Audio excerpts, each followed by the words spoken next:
What if the biggest obstacle between you and the life you've always wanted isn't your lack of talent, your circumstances, or even your past, but the invisible, suffocating prison built inside your own mind? What if the one thing you've been searching for your entire life, the feeling you call motivation, is actually a fleeting ghost, designed to disappear the very moment you need it most? And what if, in chasing it, you have been running in the wrong direction all along? There was a man named Alex. And if you looked at him from the outside, you might think he had it all. He lived in a city that hummed with relentless energy. He had a good job, a place to live, a phone full of contacts. On paper, he was a perfectly functioning adult.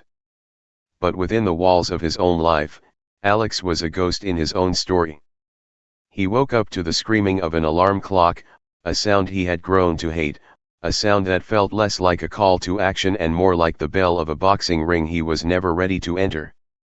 He would lie there, his mind a hurricane of possibilities, of dreams, of everything he could do if only he had the energy. But that energy, that thing he called motivation, was always gone. He would scroll through his phone, watching other people live.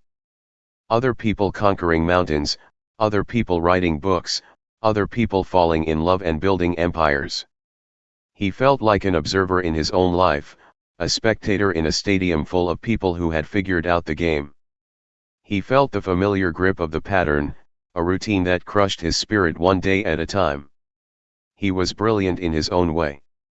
He had a mind that could see the intricate connections between things, a soul that ached to create, to build, to matter. He knew he was meant for something more. But the more he dreamed of that something more, the heavier the ordinary became. It's a strange curse to know you are capable of greatness and yet feel completely incapable of the smallest step. You see, Alex wasn't lazy. Lazy people are content. Alex was exhausted. Exhausted by the weight of his own potential. Exhausted by the high expectations he placed on himself. Exhausted by the fear that his best would never be enough.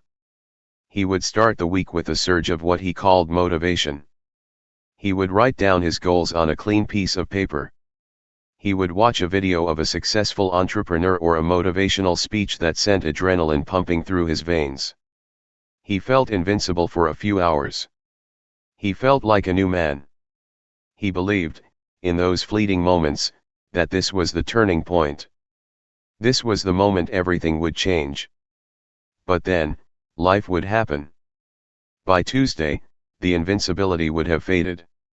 He would see a slight imperfection in his plan, a minor obstacle, and his entire vision would collapse like a house of cards. He would overthink his first move, convinced he needed to have a perfect strategy before he began. He would compare himself to someone who had been working on their craft for a decade, and he would feel as though he had already lost before the race had even started. His motivation was not a reliable engine, it was an emotional weather pattern. Sunny and hot one day, freezing cold and empty the next.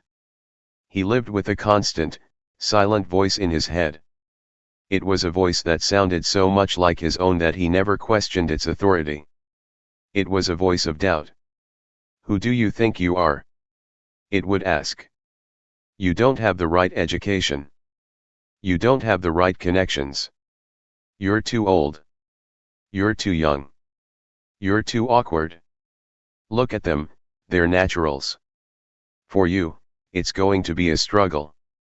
And what if you fail? What if you try with all your heart and you pour your soul into it and you still fail? Wouldn't it be better to just stay safe? Wouldn't it be better to not even try, so you never have to face that kind of humiliation?" This voice was the guard of his invisible prison.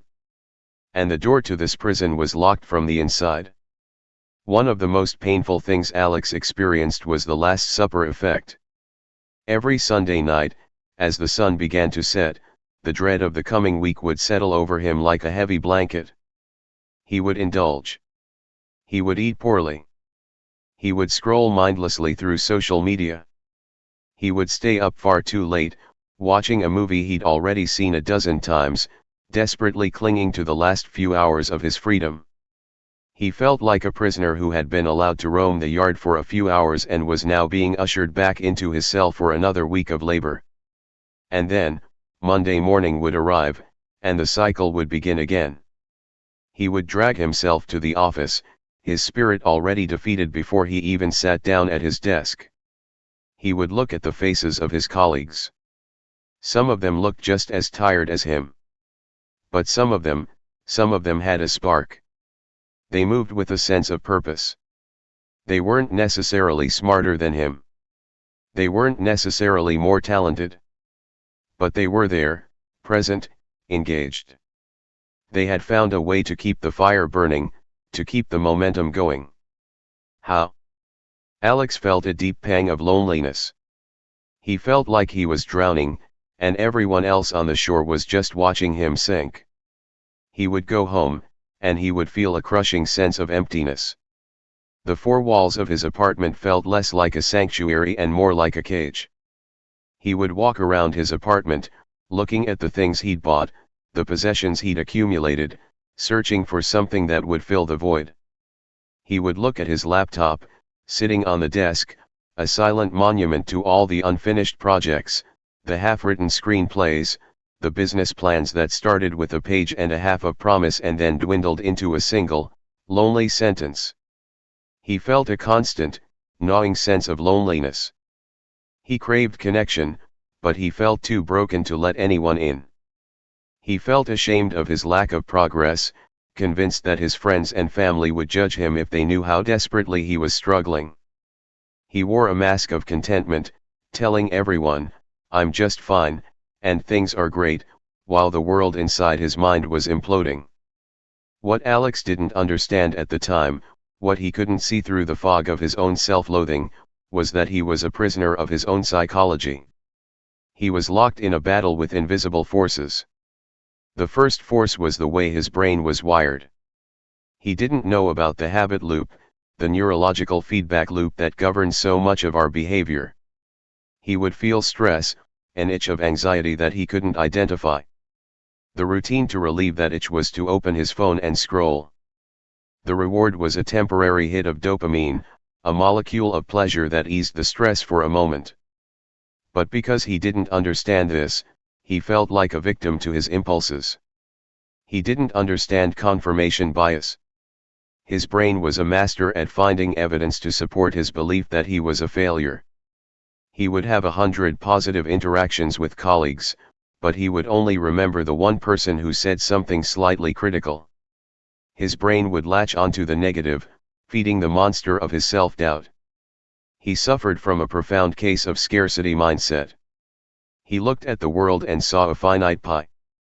If someone else was successful, it meant there was less success for him. He looked at his friends' accomplishments and felt a gnawing jealousy. He felt like the world's opportunities were a limited resource, and he was running out of time. This scarcity mindset made him selfish, jealous, and afraid. It made it impossible for him to celebrate anyone else's wins, because he saw them as his own losses. Alex also didn't know about the hedonic treadmill. He believed, with all his heart, that if he could just get the promotion, if he could just make enough money, if he could just find the perfect partner, then he would be happy.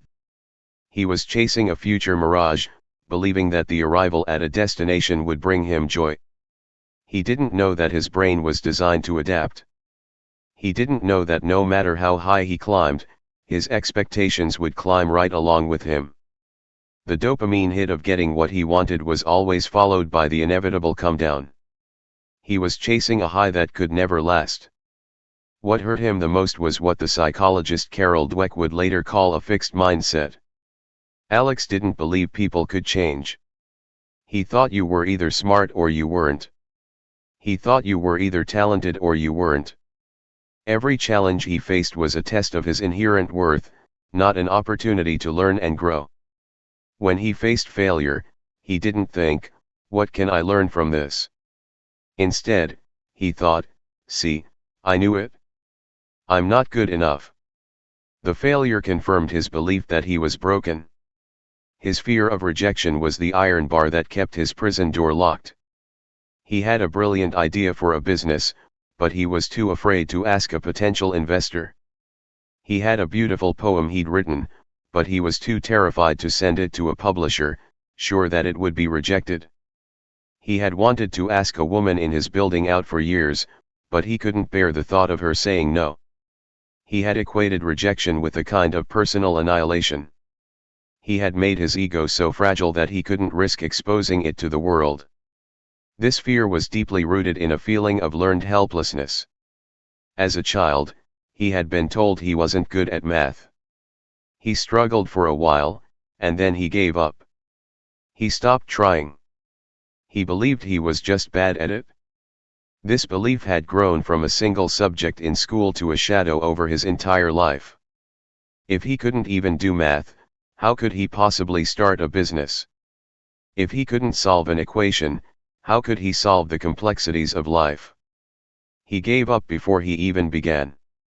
He had been trained by his own past to believe that his efforts were futile. Alex's life was a perfect storm of psychological sabotage. He was trying to climb a mountain while carrying a boulder of self-doubt on his shoulders. He was trying to sail across an ocean in a boat full of holes, wondering why he was always sinking. He was an expert at self-sabotage.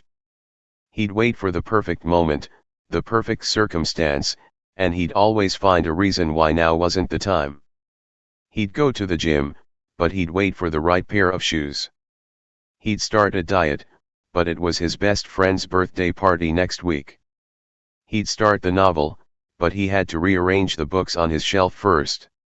He was procrastinating, but not from laziness. He was procrastinating from fear. He had a terrible habit of imagining the worst. He would wake up in the middle of the night, a cold sweat on his forehead, convinced he was going to lose his job. He would play out scenarios in his mind, conversations that hadn't happened, failures that were purely imaginary. His mind was a factory of suffering, producing anxiety about the future and depression about the past. He was never fully present in the moment. He was always living in the past or the future. When he was at work, he was thinking about the novel he should be writing. When he was at home, he was thinking about the emails he should be answering. He was never truly anywhere he was. And because he was never fully present, he could never fully engage. He could never build the deep relationships or develop the intense focus required to create something meaningful. Then, one day, everything changed. It was a Tuesday, just like any other Tuesday. But on this Tuesday, something broke inside him. It was a small incident. A minor failure. He had been putting together a presentation for his boss. He had spent weeks on it. He had wanted it to be perfect. He had agonized over every word, every image, every transition. He had worked late nights, hoping that this presentation would be the thing that finally got him the recognition he craved. He imagined the applause, the compliments, the promotion. He had placed all his hopes on this one moment. The presentation began.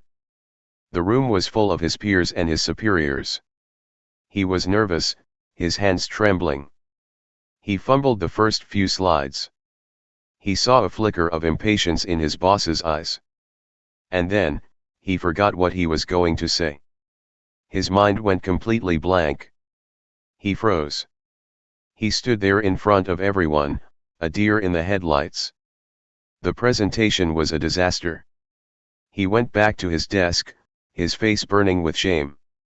He felt like the entire world was laughing at him. He had failed in the most public way possible.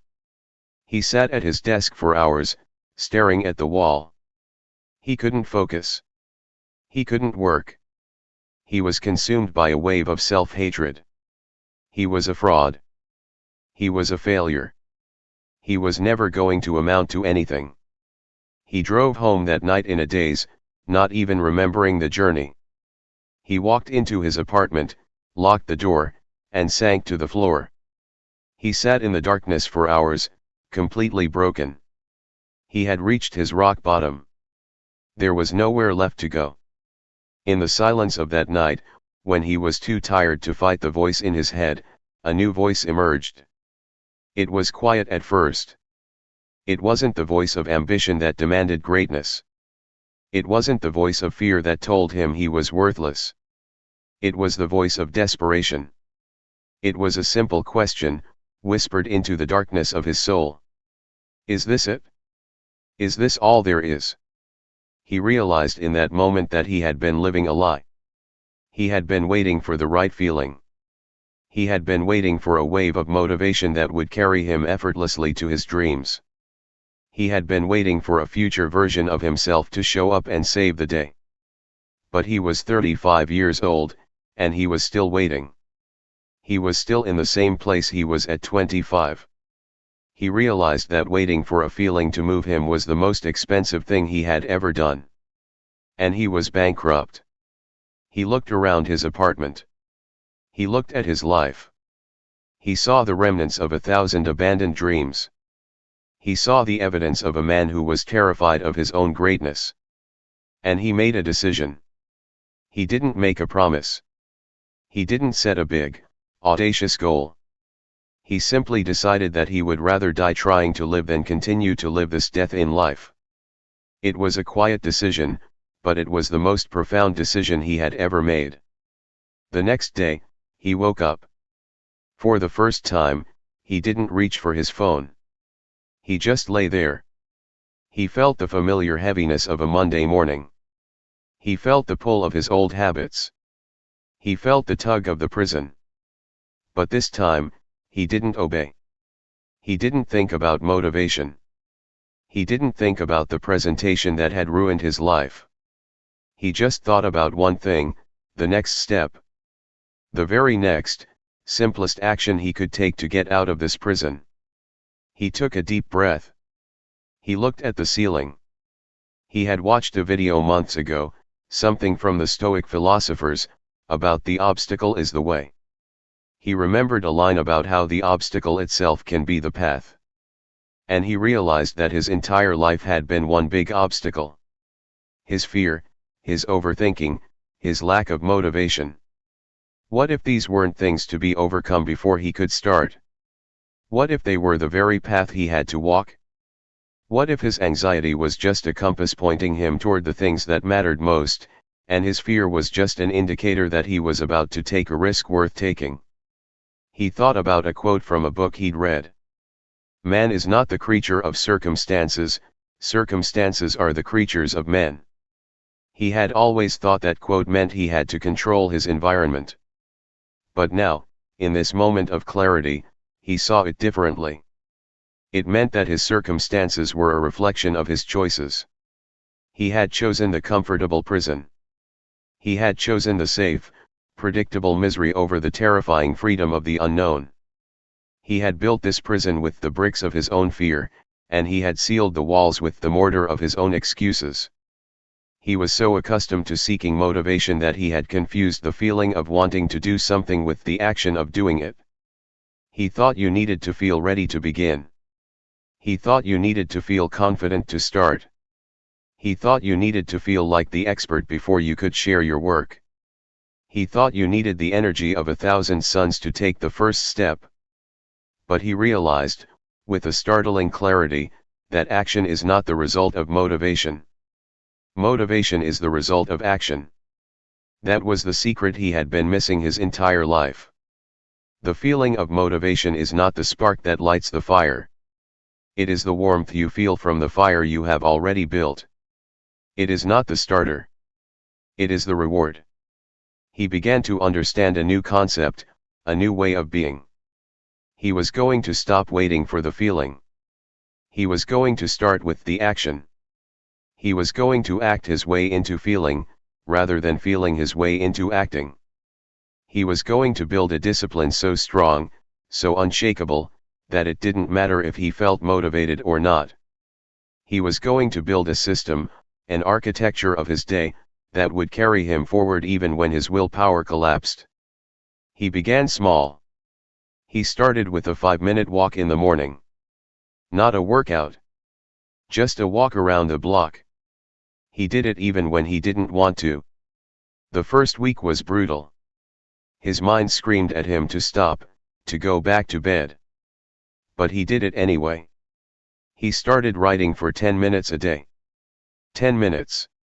He wrote about his day. He wrote about his fears. He wrote about the things he would say to his boss if he had the chance. He didn't judge what he wrote. He just wrote.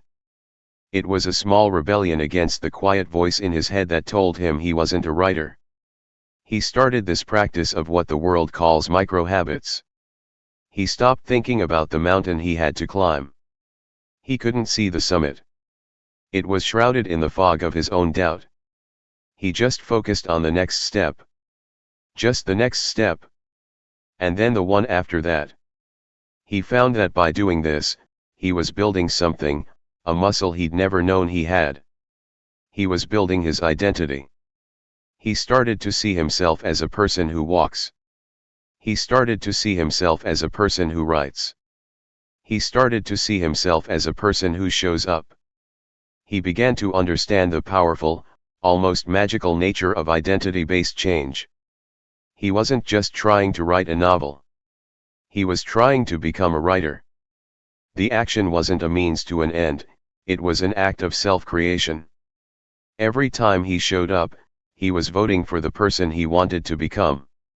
He was casting a ballot for the new Alex, and the more he voted, the more he began to believe in that person. But the growth was not a straight line. It was a mess. A few weeks into his new routine, his old self fought back. Hard. He woke up one Sunday morning, and a familiar heaviness had returned. The cloud of doubt was back. He looked at his laptop, and the page was blank. The words just wouldn't come. He felt a wave of panic. This is it, he thought. It's over. I'm back to being the old me. It was just another phase. He could feel the comfort of the old habits, like the warmth of an old, familiar jacket. The comfort of quitting. The comfort of giving up. The comfort of going back to the couch and scrolling through his phone until his brain went numb. It was so tempting to just give up. He spent the whole day in a state of inertia. He did nothing. He wrote nothing. He felt like a complete fraud. He had failed again. But in the silence of that evening, a new realization dawned on him. The failure wasn't the end. The failure was the path. The setback wasn't a sign to stop, it was a sign to learn. He had been taught his whole life to avoid failure at all costs. That the embarrassment of failure was the ultimate shame. And that had held him back more than any other thing. He began to understand that growth is not a destination, it is a process of continuous, often painful, transformation. He started to think about the concept of resilience, which isn't the ability to never fall. It's the ability to get back up, every single time, just one more time than you fall. He realized that the greatest achievers in history didn't succeed because they were the most motivated. They succeeded because they were the most stubborn. They had a stubbornness to keep going, to keep fighting, to keep falling and getting back up long after the initial excitement had faded. He started to see his failures, not as evidence of who he was, but as data. He didn't write that day. Why? I was too tired, he noted. That was the data. So he adjusted his system. He made sure he wrote earlier in the morning, before the exhaustion of the day could set in. He saw his failures not as signs of weakness, but as information that could help him build a better system. He stopped focusing on the outcome. He stopped focusing on the novel he was going to write. He focused on the process. He fell in love with the process of showing up. He learned to love the morning walks, the quiet of the early morning when the world was still asleep, and it was just him and his thoughts. He learned to be kind to himself. This was perhaps the most difficult lesson of all. He had spent decades being his own worst critic. He was the loudest voice in his own head, and it was almost always telling him he wasn't good enough. He started to talk to himself the way he would talk to a dear friend. When he failed, he didn't say, "You idiot, you failed again." He said, "It's okay. That was a tough day. What can we do differently tomorrow?" It felt strange at first, like he was faking it. But over time, this self-compassion became the foundation of his mental health.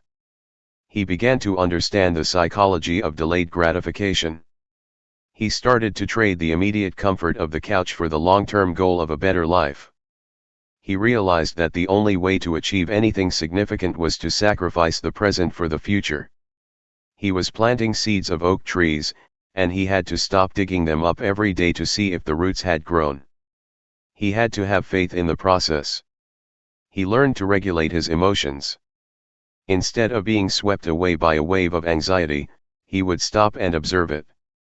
He would take a deep breath, feeling the air fill his lungs, and he would think to himself, "I am feeling anxious right now. It is an emotion. It is not me. It will pass." This simple act of mindfulness, of separating himself from his emotions, gave him a new sense of control. He was no longer a prisoner of his feelings, he was the observer of his feelings. He started to look at the world through a lens of growth. He saw challenges as opportunities to learn. He saw criticism not as an attack, but as a gift. He started to look at successful people, not with jealousy, but with curiosity. He began to ask himself, "What can I learn from them?" The scarcity mindset began to fade, replaced by a belief in abundance. He realized that the world's possibilities were not a finite pie. It was a field that could be cultivated by everyone. Months passed. Alex was different. It wasn't a dramatic transformation. It was a slow, steady, and persistent sculpting of his character. He was still the same person, but he had shed the layers of fear, insecurity, and self-doubt that had been weighing him down. He still had his anxieties. He still had his moments of doubt. But he had built a structure of discipline that supported him through those moments. He didn't need motivation anymore. He had discipline. And discipline, unlike motivation, never leaves you. It is a loyal friend that shows up for you every single day, even when you don't want to see him. He finished the first draft of his novel. It was rough. It was messy. It was filled with flaws. But it was finished. And the act of finishing it was more transformative than he could have ever imagined. He had proven to himself that he could do it. He could commit to something, see it through, and deliver on a promise to himself. That was worth more than any book deal. That was worth more than any amount of money. That was freedom. He stood in his apartment one evening. The city lights were twinkling outside his window. He looked around. His apartment was still his apartment. His life was still his life. But he was no longer a ghost in his own story. He was the author. He realized that the journey wasn't about the great presentation he had bombed, or the novel he had written.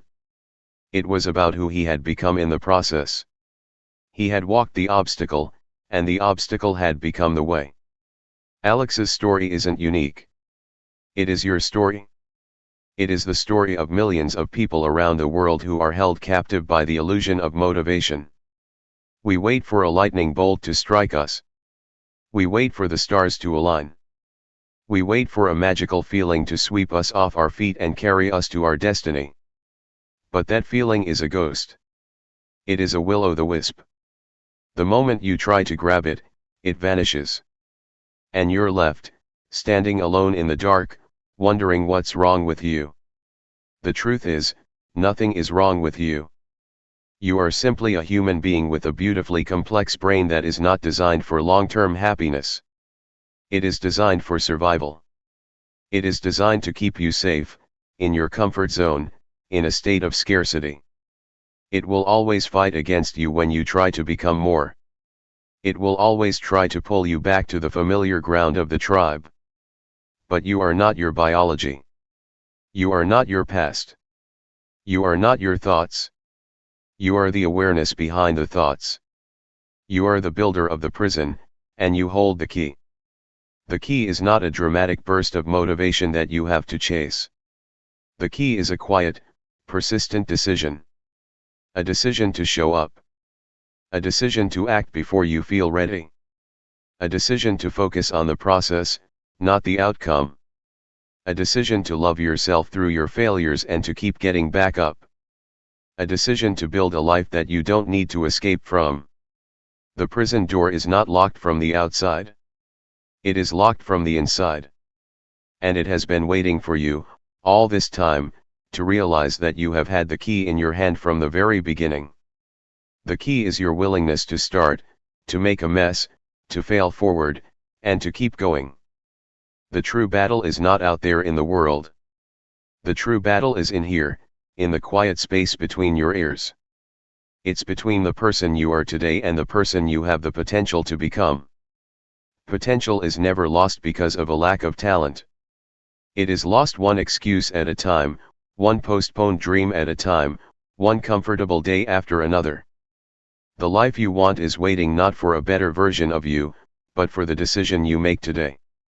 Not when you feel ready, not when you have more time, not when you have more money. Right now, in this very moment, with all your fears and all your flaws, you have everything you need to begin. The only thing left to do is to take that first, terrifying, magnificent step. The only thing left to do is to start.